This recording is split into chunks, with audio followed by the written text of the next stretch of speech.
Well, that could have gone better.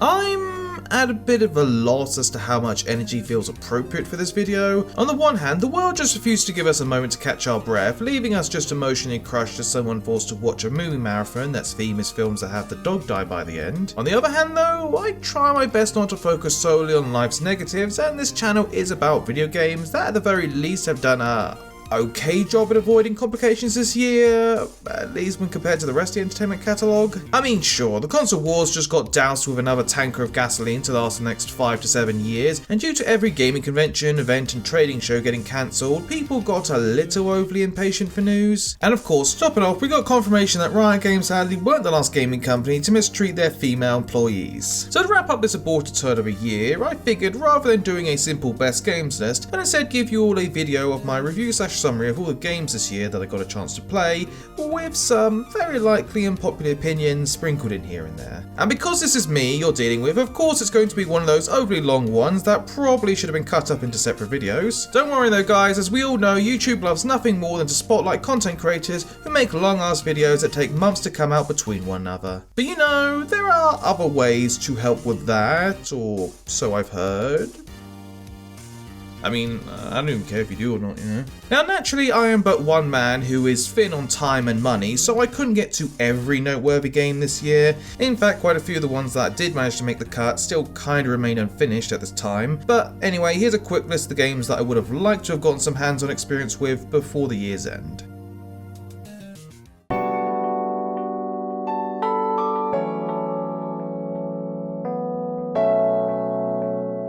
Not exactly starting things off with an action-packed game here, or even one that's particularly well known. In fact, I myself only first heard about this title thanks to a video on games focused on jobs in the service industry by Corrupted Save a few months back that I highly recommend people check out. You play as the sole owner and barista to a nighttime run coffee shop in Seattle named Coffee Talk, where you go about your nights preparing and serving beverages to both regular and new customers. However, you may have noticed that most of your customers are not exactly your average everyday people at first glance, as the game is in fact set in a world where different races found in your typical fantasy tales have managed to come together to create a world where they can work together for the benefit of everyone. Of course, nothing's that simple, as we find out for ourselves through listening and interacting with patrons that life in this modern fantasy world is just as stressful and complicated as our own, with topics like social class, young stardom, and even crunch being brought up. The game is very light on gameplay, with player interaction just coming from preparing each customer's order, with some only giving you vague details on what drink it is they need at the time. The easygoing music and soft art style go well towards the soothing atmosphere the Midnight Cafe provides with its imaginative and compelling cast of characters. I won't spoil too much else as it's not a particularly long game, but like many of the drinks you end up serving, this game is something there to help you relax during those stressful times in your life,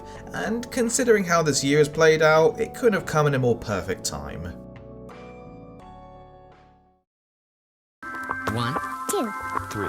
Dream.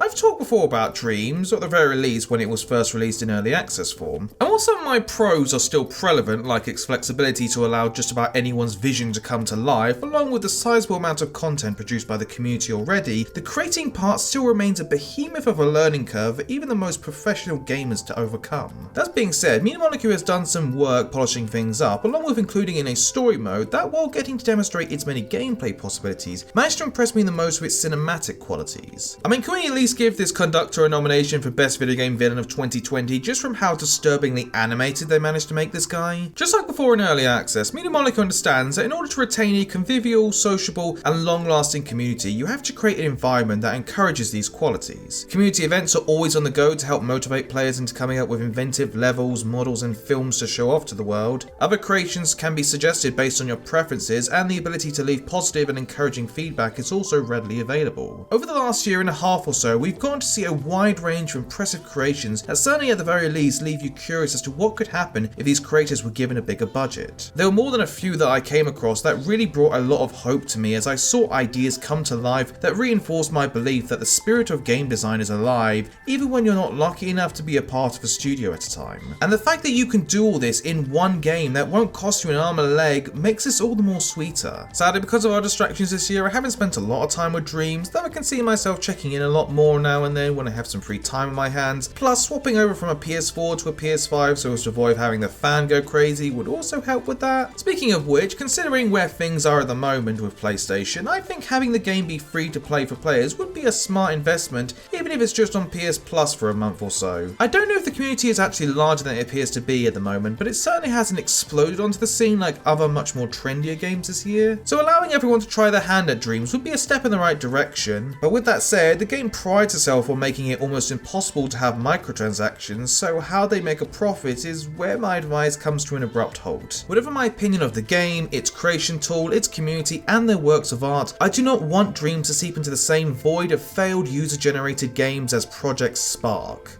Yeah, remember that? God, time is cruel.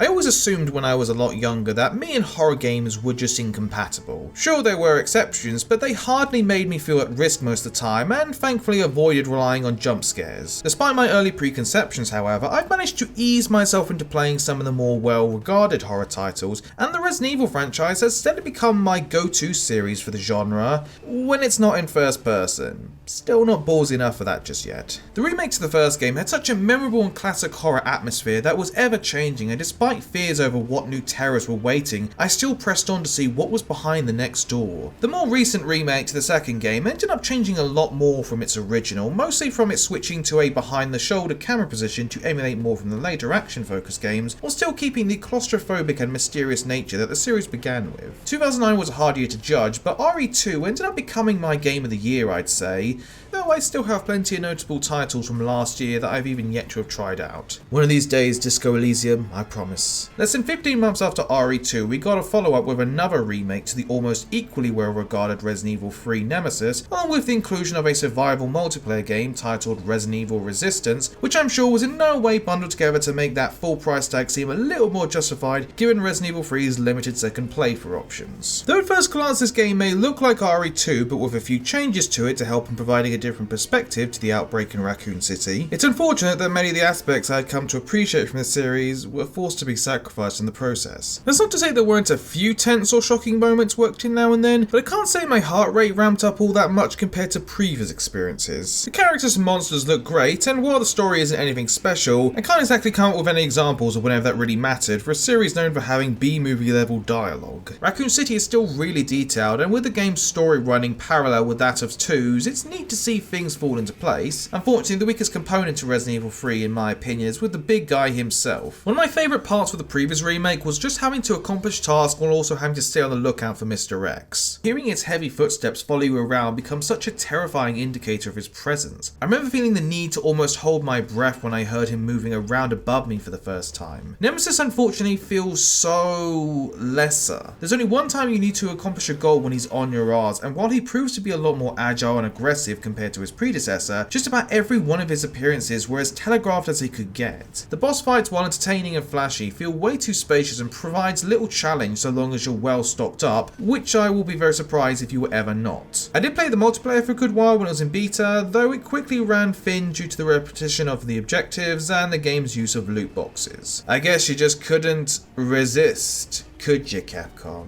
I did return recently just to get some footage, and I was surprised to see myself not have to wait to get into any game, so I guess this has a following? Overall, I still enjoyed the Resident Evil 3 remake. We got our dose of creative monsters and a few creepy locations, but unfortunately this game feels too loud to sit beside the more slower paced adventure-like games from the series, and feels too somber to sit next to those that openly choose to be more over the top. Maybe this is due to how big the series has spanned up till now, with us just about getting a Resident Evil game every year now, but a part of me has a gut feeling that this game is not going to leave a lasting impression on me for years to come.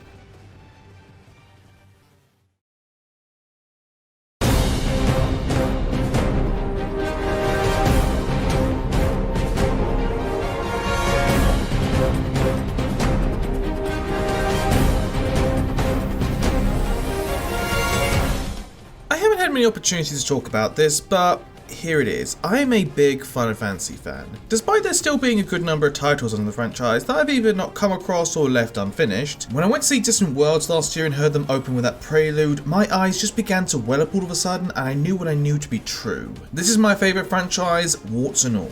Funny thing is though, while I can confidently call myself a true Final Fantasy fan, I can't with unarguably its most well-known entry, Final Fantasy VII. Confession time people, I have played the original Final Fantasy VII almost 4 or 5 times now, and none of them I've seen all the way to the very end. Make of that what you will. The idea of remaking 7 has to have been one of the most fan-demanded ideas I've seen in my lifetime to be forced into existence. With a remake this sought after, there was undeniably a lot of opinions thrown around as to how much it was allowed to stray away from the original, and as someone who, again, still hasn't completed this landmark JRPG in the over 23 years it's been out, I can't say I was ever going to be too picky with the end product. Even the decision to have the game only last until the hero's quest had actually begun and save the rest for another game or two later down the line didn't bother me, with the exception of them not altering the title at least. The game's combat is, well, everything I wish Final Fantasy XV's had been. It requires you to be tactical in most situations, each of the characters feels satisfying to play as, and they did a fine job at retaining the materia system from the original game. Though admittedly, having to swap materia in and out between party members still remains tedious throughout most of the game, but you can at least now strip characters of the materia even when they're not in your party. Each of the bosses have been turned into a spectacle of explosions, lasers and spells that gets even more insane as the fight goes on, with both returning and new enemies getting introduced, including ones for summons. A lot of effort has been put into keeping many of the environments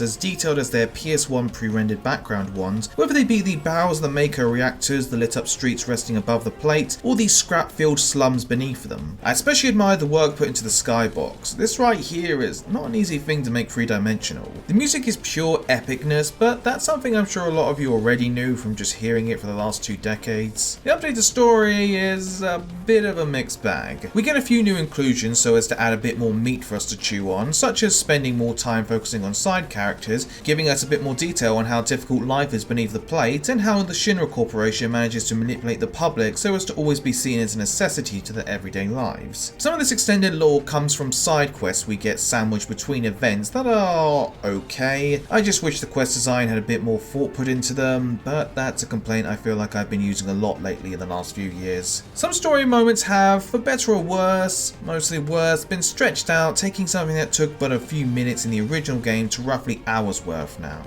And a lot of it can feel like it's simply there to trigger fan nostalgia endorphins, which besides the music and a number of locations did little for me despite my constant visits to Midgard over the years. Honestly, raise your hand if you lit up when you knew you get to do the sneaking out of Aerith's house part again, only with crappier controls this time. Or when you actually got to control that one mechanical arm in Sector 6 for 3 puzzles. Or how about when they let you climb the staircase at Shinra HQ again, only it's now much slower and less funny. One other thing that certainly got distracting quickly were the newly introduced entities dubbed Whispers. This is kind of a spoiler, but basically they sort of act as a bit of a meta commentary on those in the player base who simply want the game to play out exactly like the original. And though I do admire their attempt to draw attention to this hurdle of trying to please your fans, while at the same time staying focused on crafting your own path forward, the constant appearance of the Whispers can really get in the way of when the actual story is happening, and they show up a lot towards the end. Because of the fact the heroes can do little to stop them, their inclusion can really sour a scene and ruin any tension it had. I also had this heap of issues with the story and dialogue near the end, where it feels like all of a sudden Tetsuya Nomura did 3 lines of coke and pulled out every bad cliche in his book while ignoring the ones that I actually like. Despite a few grievances, the Final Fantasy VII Remake is still a highly entertaining game that brings one of the series' most beloved worlds to an era where it's possible to see Gaia and its inhabitants in ways we could only have dreamt of. The story and its pacing has its problems, but if the 1997 version is close to your heart like others from the franchise still are with me,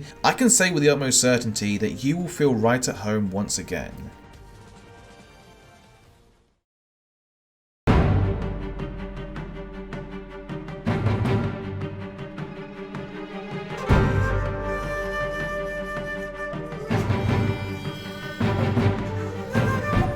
Like with Naughty Dog and Insomniac Games, Sucker Punch are a team that I feel as if I've journeyed with them over the years. And like with Naughty Dog, they've decided to make the jump from over-the-top action to a more serious cinematic tone this time around with Ghost of Tsushima. I won't pretend that I'm well educated when it comes to samurai movies or even just the history of Japanese warfare for the last 1,000 years, but that's not to say that I'm never interested in finding out more, especially after playing this game. To get the most obvious thing out of the way first, this game is just gorgeous. I don't think I've ever wanted to travel this much since playing the Witcher 3 Blood and Wine DLC, but that could also be due to certain inconveniences around this time. There is just so much brought to life thanks to the lighting, particle and weather effects, the way the foliage reacts to the wind. It just feels so calming and real. You don't need to take my word for it though, just look at the stacks of photos players have taken and shared online, where even a swamp can be turned into art. The second thing likely to grab your attention is the swordplay, with you having to switch between combat stances on the go so as to better face off against each of the enemy classes. Of course, it wouldn't be an open world action adventure game without working in some stealth mechanics, and well, it's most definitely better than Days Gone, but remember that at the end of the day you're still a samurai, so this is more of a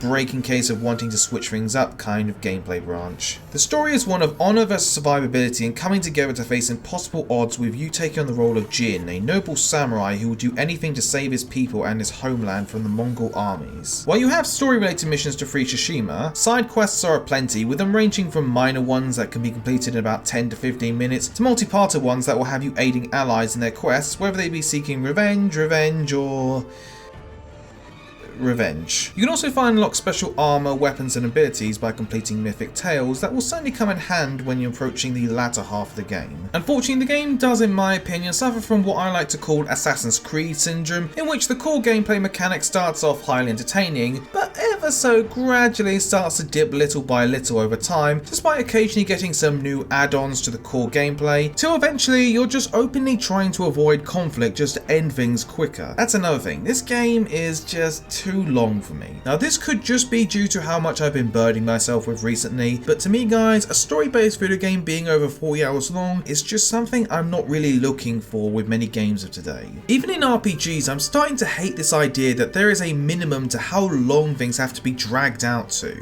At the very least with RPGs, they have ways of introducing new threats that will force you to adapt and form different strategies. Whereas here, sure, enemies will get tougher and you can earn new skills or sidearms to use, but in the end, I'm still just countering and breaking defenses. Because I did start to feel this game's repetitive pattern, I've ended up stepping away from this game for a brief period of time now. But unlike Days Gone or any number of the last few Assassin's Creed games to come out, I'm fairly certain I'll see the end of Ghost of Tsushima in the near future. I played a bit of the free co-op update that came out a few months back, and it was pretty good, I guess. I mean, it's kind of just the same as a single player game, except there are other guys for you to steal kills from, along with giant human hearts floating above us now.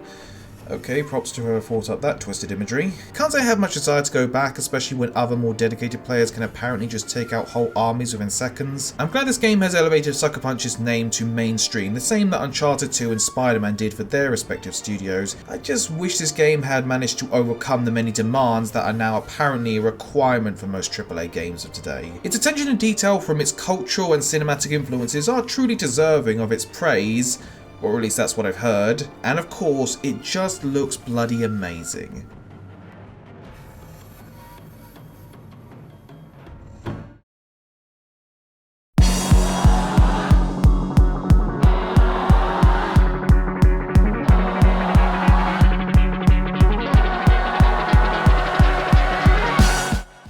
Battle Royale is still a thing, but I guess on the positive side, developers have stopped finding ways to awkwardly shoehorn it into their own games, and at least we're kinda seeing more original ideas come out, save for those that just reworked retro games. Undoubtedly, the freshest face to come out onto the scene this year was that of Fall Guys Ultimate Knockout, where it not only attracted a huge player base right out the gate thanks to it coming out as free for PlayStation Plus users in August, but also attracted a lot of attention across social media in its first few months until it got pushed aside by another set of multicoloured expressionless blobs.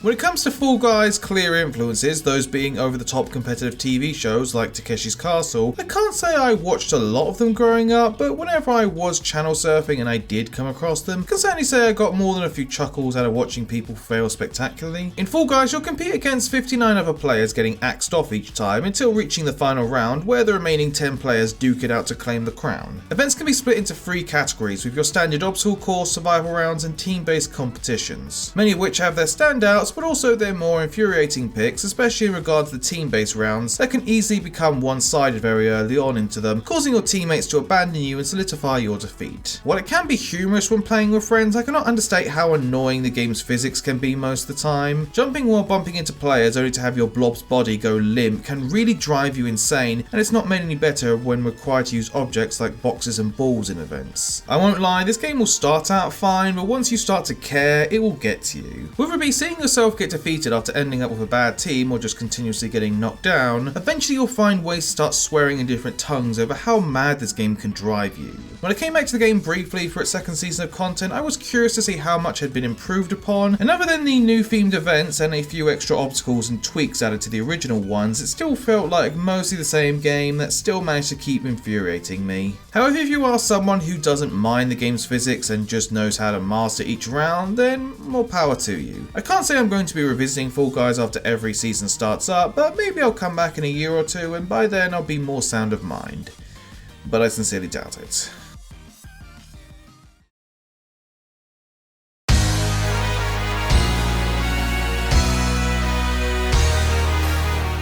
God, how do I start with describing the synopsis for this game? Okay, here I go. You play as lead investigator Lady Lovedyes, who is under the employment of a group known as the Syndicate. Their mission is to create paradise from an island of their own design, inhabited by citizens so that they can resurrect their dead alien gods via getting them to form psychic links with their deities. The only problem is that the Syndicate keeps failing to achieve their goal, mostly due to the interference of demons possessing citizens and corrupting the island. Thus the Syndicate feels that the only solution each time is to create a new island while also disposing of the previous one along with its inhabitants. Yeah, the lore behind this game is kind of fucking nuts, you might say. Usually when faced with a world as out of the ordinary and multi-layered as this game is, we'll try and draw comparisons to it with such things as religion, mythologies, current day politics and social structures, but as soon as you think you're able to grasp it, along comes some other nugget of lore that drops your mind back to square one. On the eve of the transition from the 24th island to the newly created 25th one, a string of murders are committed with the leader of the Syndicate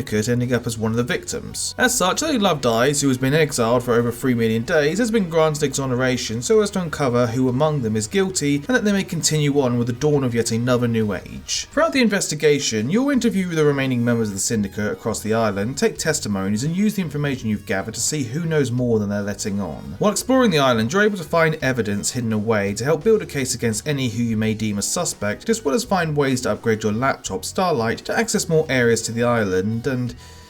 Sorry, this part doesn't really feel like it matches the grandiose and bizarre description that I opened with. There are a few puzzles here and there, but the ones you're going to see most of all are these basic fill-in-the-blank ones that could have been a bit more challenging. I mean, I'm not asking for something along the lines of The Witness, it's just they felt a bit like an afterthought is all. The cast are a smorgasbord of over-the-top designs and differing personalities, with some coming off as friendly towards Lady Lovedyes, while others are a tad more bothered by her return. Some are doubtful of their mission, while others remain loyal to the cause. And some make their goals for power clear to you, while others seem content with their lives. Socializing with them not only allows for us to get to know them better, but can also lead to them opening up about something that can implicate one of the others. To help you keep a better track of your investigation, Starlight will document everything from the timeline of events, suspects' alibis, and whether they can be disproven, as well as each of the cases needed to be solved and who the evidence points towards the most. The island, just like the lore, is hard to compare to anything. There's temples, beaches, flats, industrial areas with idols scattered about. And though there is an air of unease to the idea that yesterday this island was inhabited by everyday working people before they willingly gave up their lives for the sake of their gods, everything from the familiar architecture to the calming colour palette helps you to forget all that and feel at peace as you explore. And then we have the music, which combined with the atmosphere of the island only doubles the feeling of ease. Collectibles can be found scattered across the island, with some offering players insight into things like the previous 23 islands or the gods that everyone seems to be worshipping. You also have this demon Shinji who pops up mostly to mess around with you, but he's also responsible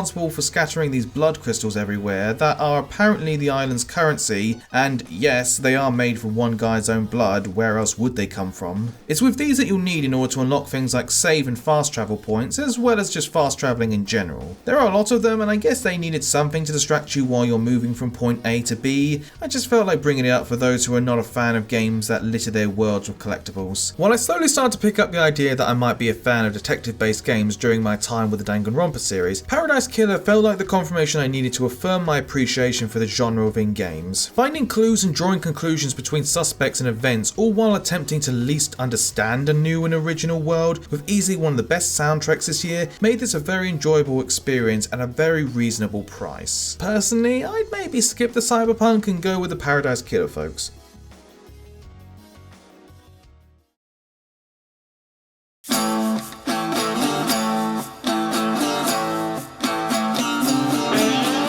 When it comes to Supergiant games, I do feel a little guilty for not really having taken as much interest in them as I possibly should have. Transistor, Pyre, and yes, even Bastion sadly remain absent from my gaming library for the last few years, but thankfully after getting hooked on their latest game, Hades, my interest towards them spiked a bit. As the son of Hades, Zagreus, you make it your mission to fight your way through waves of the damned and ascend the layers of the underworld so as to eventually escape hell, all while receiving support from the rest of the Olympian pantheon. And with this being a roguelike game, you'll be dying a lot and getting sent back to the very beginning so as to attempt your journey once again. Thankfully, defeat is never really something to get mad at, as you'll often retain resources that can better things such as your stats, abilities, allowing for more aid to be received on your journey, and even unlocking new weapons to suit your playstyle. There's a lot that you'll only get the hang of after your first few attempts, but that's one of the many joys to this game. With each run, I felt motivated to keep going, whether my intentions were to move up just a little higher than before, or just to grind more resources. Unfortunately, it's another game I've yet to have gotten to the end of, but I'm sure as hell hyped to see what awaits Zagreus at the very top. The art style and everything to its characters, enemies and environments finds that right balance between intimidating yet charming. The music is also fantastic and gave me more than a few flashbacks to the soundtrack to the 2003 Prince of Persia series and its way of using instruments and vocals associated with its culture, with a more heavy rock based track coming in when the action ramps up. The few complaints I have are with how things can get a little too chaotic at times, which can make it a little tough to keep track of enemies, especially with how detailed the backgrounds can get. Other than that and a few possible other minor issues that don't warrant much attention, it's well worth the purchase and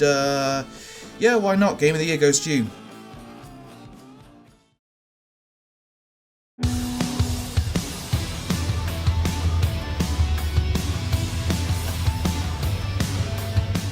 A while back I was under the impression that with the possible exception of Mario, the 3D platformer genre had mostly dried up. Every idea had been exhausted and those few that were ever remotely relevant were just banking mostly on nostalgia to keep themselves afloat. But then I played a hat in time and all those negative thoughts for the future just vanished. But hey, the Insane Trilogy still helped out a bit. Crash Bandicoot has certainly been the Robert Downey Jr. of gaming mascots, and finally I can say we have reached the Iron Man phase of his journey. Coming out as his goofy yet lovable counterpart to Mario, while also creating a format to the 3D platformer genre that others would also come to imitate. Once Naughty Dog felt like moving on to new opportunities, the series would spend the next few years being bounced around the gaming industry until Activision noticed, alright, it's been over 20 years now, time to call the market on those craving 90s game nostalgia and merchandise the crap out of it. I've talked before about the Insane Trilogy, and to recap, I had a nice warm fuzzy feeling all throughout, getting to see many of these levels and characters be given new life thanks to things like better animation and a wider colour palette, helping to modernise these free relics to the best of their ability. You know, someone should really let Nintendo know this is an option.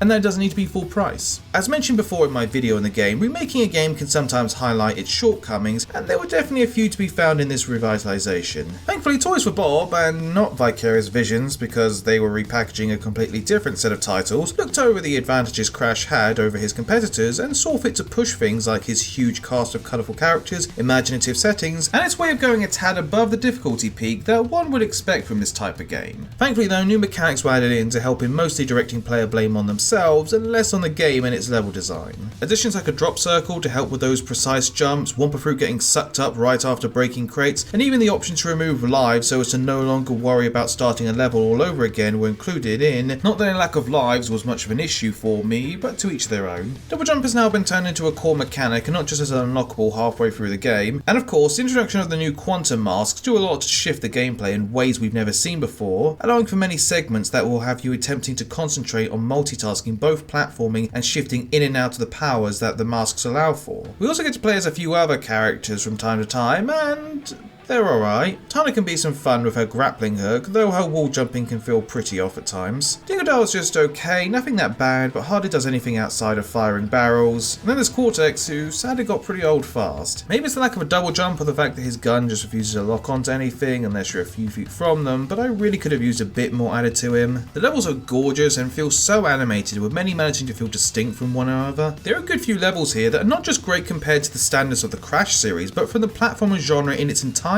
What's more, you can also play each one in an inverted mode that allows for some really creative filters to be overlaid. It would have been nice to allow players to use filters from one world and levels from another, but I can guess that would likely not be as simple as I'm making it out to be. If you're someone who's impatiently waiting for Retro to finish up on Metroid Prime 4 so they can return to Donkey Kong, this game can make a great substitute until then. Also, did I mention the music just straight up rocks, especially in levels like Offbeat and Out for Launch? Outside of Cortex, if I had one major problem, it's with how frustrating some of the collectibles can get, mostly in what is needed to unlock the game's many cosmetics. There were so many times that I would get to the end of a level only to find out that I was off by just a few crates, most likely hidden off camera. Despite these minor irritations though, I truly love this faithful comeback for Crash and Coco, along with having the chance to see that there is still plenty of blood pumping in this series to last for another 20 years to come.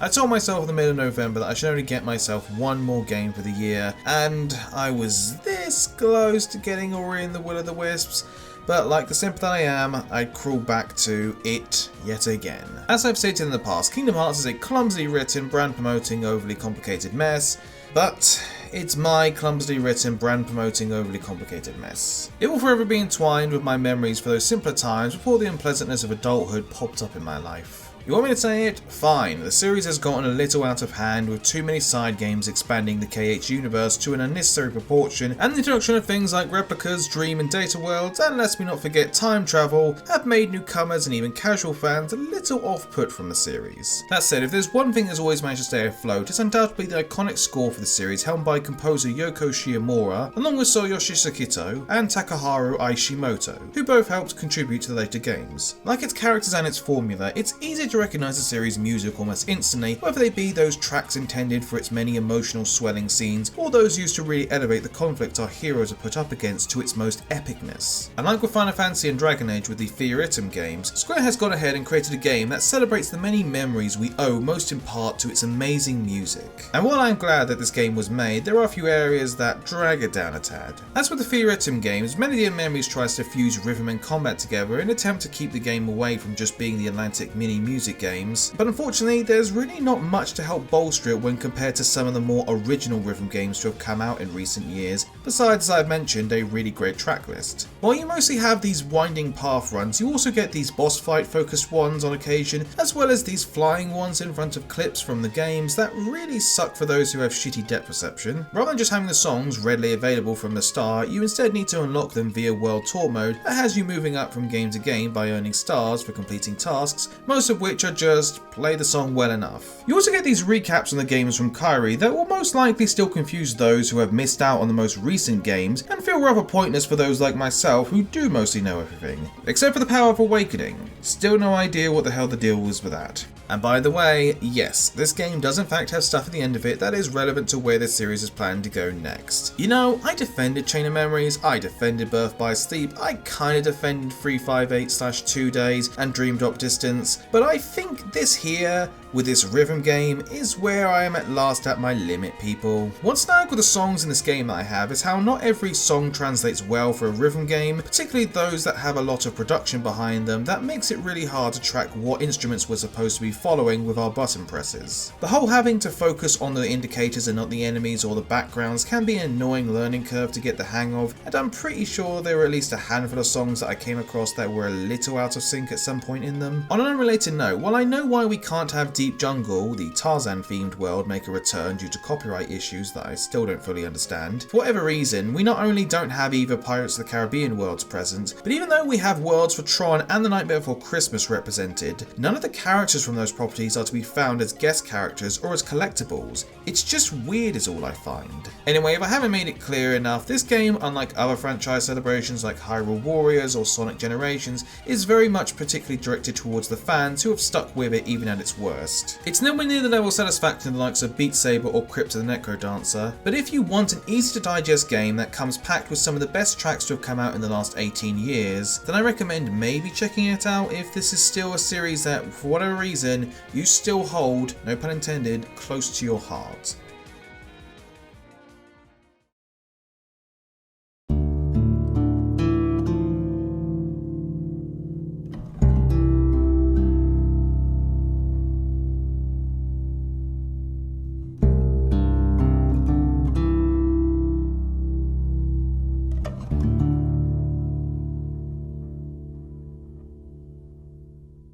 Yep, don't worry folks, I saved easily the hardest games to talk about for last. So a lot of people seem to have a few words for The Last of Us Part 2. So much in fact that people I follow who mostly create online content focused on film and TV couldn't resist the urge to put pen to paper and craft yet another 15-minute video deconstructing this game. And that's not to say I'm mad at them wanting to pass along their 2 pennies worth, who am I to say what they can and can't talk about, but I just began to despise the opinions behind this game, mostly because I felt like I couldn't separate the art from the discussion anymore. And I know, I'm a grown-ass man, I shouldn't have to care what others think, but all of it just started to leave my opinion as this blank void over time. So first off, let's talk about the thing that hardly ever seems to come up in conversation about this game, the gameplay. While I may not have had many opportunities to declare my love for Final Fantasy, I've certainly shared my praise of Naughty Dog before. These guys have continued to amaze me with generation after generation, and just like how the original Last of Us managed to demonstrate the full capacity of the PS3, The Last of Us Part 2 does the same here for the PS4. The gameplay, like the first, has the player having to really take into account things like limited ammo and resources, all while having to contend with mostly realistic weapon feedback and player damage. If this was not your thing in the first game, then I can't think of why this game would change your opinion in any way. What has seen massive leaps forward are with the game's stealth, enemy and ally AI, and in how environments have been built now to allow for more options in how you move about, thanks to the inclusion of crawling and jumping. Like with some of the best stealth games out there, getting to one-up your enemies can be really satisfying to the point that I would occasionally restart an encounter just to try things out differently. Whenever enemies are descending upon you, the tension is really amplified in how tactical and aggressive they can be most of the time. I replayed the first game again before Part 2 came out, and I did notice the game's habit of needing to stretch out the gap between encounters by forcing you to look for bins and ladders to move forward, and while some of that is still here, I was pleasantly surprised to see less of it, with them even being used in more puzzle-like situations. The thought of the technical wizardry being used throughout this game was just constantly blowing my mind, from how realistic tall grass and snow reacts to your movement, to the way windows would shatter. The game also, as to be expected with Naughty Dog, looks amazing, from character animations to lighting to how the streets, shops and homes have become overgrown and ravaged by nature. You can tell they really gave 110% here, which is most unfortunate that it's with that same love of their craft that I need to bring up the overworked elephant in the room. In case you're out of the loop, reports started to come out that staff were having to work 12 hours a day to meet the standards that Naughty Dog had come accustomed to, what with them being the,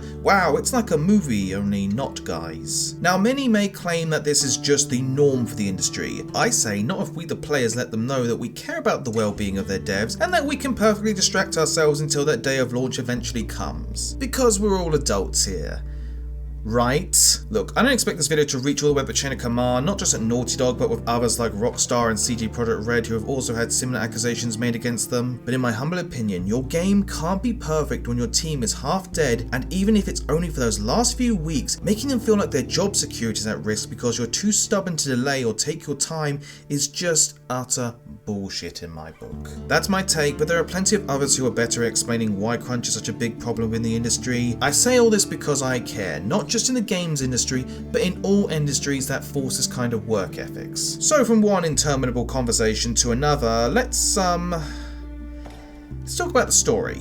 Taking place 4 years after the end of the soul-crushing journey that Ellie and Joel undertook from the last game, Ellie is forced to experience a traumatic event that sets her on a path of revenge. Her search leads her to Seattle, where she not only has to survive the hordes of the infected, but also contend with 2 warring factions, a militarized group known as the WALF, or Wolves, and a cult by the name Seraphites, or Scars to their enemies. Like the first game, it's a premise we've seen before, but also like the first game, there are more than a few surprises in how the story shifts around. The way the game flows will certainly irk those who prefer the more straightforward narrative of the original. The actors once again do an amazing job having to really go all in on some scenes. Ashley Johnson, Troy Baker and Laura Bailey prove why they're the best when it comes to this line of acting. I could go on, but I think it's better to switch over to those hot button issues everyone won't shut the hell up about. Spoilers from this point up to the time code for those who have remained blissfully ignorant. First, Joel's death. It's hard to remember what I felt the first time I played this part, but one thing I know for sure is that I was most certainly not angry with the developers. The final level to the original game was definitely a much heated debate. Sure, nowhere near the witch hunt surrounding this game, but still, people had a lot to talk about given the game's lack of free will, and its reminder of just how far Joel was willing to go to save the last good thing he had in this world. Months back before the second game came out, me and a friend even got in on the debate ourselves. And the more we talked about the game's ending, it was becoming hard to not sound like I was just making excuses up as to why Ellie had more reason to live and not die in the hopes of a cure. When the outrage came out over Joel's death and the reason as to why he was killed, I saw a bit of myself in those defending him and his actions and gradually started to retract those past excuses of mine. I really don't care about one scene from a trailer being a lie, and the fact that it had to be Joel who died for our journey to begin rather than Dina was in my opinion necessary to fuel our own motivation to see our interpretation of justice be fulfilled. Second topic, Abby taking over halfway.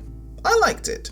More so, I like the idea behind it, as we not only get to find out there's more behind the villains that we've built up, but even the wolves share more similarities to Ellie's community than with any other faction we've seen in the first game. What do we know about David's faction? That they're cannibals. What do we know about the Boston military? That they're very authoritarian. The men who hunt us during the middle of the game? Nothing really. Here with the wolves, and to a lesser extent the scars, we actually do get to know more about who we've been stabbing in the neck for the last few hours. Yes, I certainly would have loved to have known more about them rather than just a few notes lying around, but I feel there was more effort put into making the apocalypse feel, well, more human. Having the story take place at the same time as Ellie's was also a clever idea, though I would have certainly been more entertained had we gotten to see more cause and effect in the two's journey, and maybe even have the two almost collide had events played out differently. You are free to disagree, but I was very moved by Abby's journey, and a lot of that again comes from Laura Bailey's performance, but also the writing, I feel. The parallels between her and Ellie are handled well, I think, mostly in how they can't fully commit to the escapism that a relationship can provide because of their trauma and end up pushing people away because of it. Her story is certainly not perfect. I wish we'd got to see more interactions with Abby's friends and the rest of the wolves, especially Isaac, who has built up so much if you're collecting notes like I was, only to give him a chilling introduction and then just forget about him until he's killed off hours later. Hard to say whether they have the balls to go through with this, but I wouldn't mind a short prequel game akin to The Last of Us Left Behind that took place during Abby's time with the wolves. The final topic is a hard one for me to defend, but my reputation has already gone through the shredder by this point. The game's narrative structure, with its flashbacks and having you find out where characters' relationships were with one another before everything went to shit, has had many do what they can to rearrange things to their liking. Some of this seems to be in response to the previously discussed topics and how they'd be more accepting of events had things like Abby's motivation for killing Joel been known from the start. And again, just my interpretation, but I think most of, not all of, but most of this game's structure did help to serve the emotional rollercoaster that is this game. Had the connection between Joel and Abby been revealed from the start, I don't see the motivation behind our quest for revenge being that well driven. If there's one complaint though I will stand by you all with, and that is that this game is stretched out way too long. Had areas been shortened and the final chapter in California been reworked, leaving us with a nice 15 to 18 hour game in our hands, I'd be more inclined to play this game more often in the future. But at the end of the day guys, this game to me was good entertainment, despite all the controversy and backlash surrounding its development, creative choices, and player and developer response to it all. I liked it. No, I don't think this game, or the original for that matter, is a perfect 10 out of 10 in my book and should win all the awards. But is that really something we should be foaming at the mouth in rage over? I certainly don't like the idea that many of these studios feel the need to reach this level of prestige with every one of their games, but I'm not going to scold them for believing that this game reached that mark, or if they happen to feel that it didn't. This year has not exactly done a great job of bringing people together. I apologise if anything I've said here may have painted me as just another rambling loon on the internet in your eyes. But more so, I'm sorry that this video couldn't have left things on a more positive note. But understand that I plan to rectify that in the coming weeks with something that I've been eager to let out to you all since things on this channel started to pick up around March, so stay tuned for that on the horizon. So guys, I ask you, were there any games this year you felt deserved more attention? Let me know, because I am all ears. Don't forget to like and subscribe, and finally, my dudes and dudettes, I'd like to wish you and your loved ones a very Merry Christmas and Happy Holidays for a very unmerry year. Stay safe, until next time.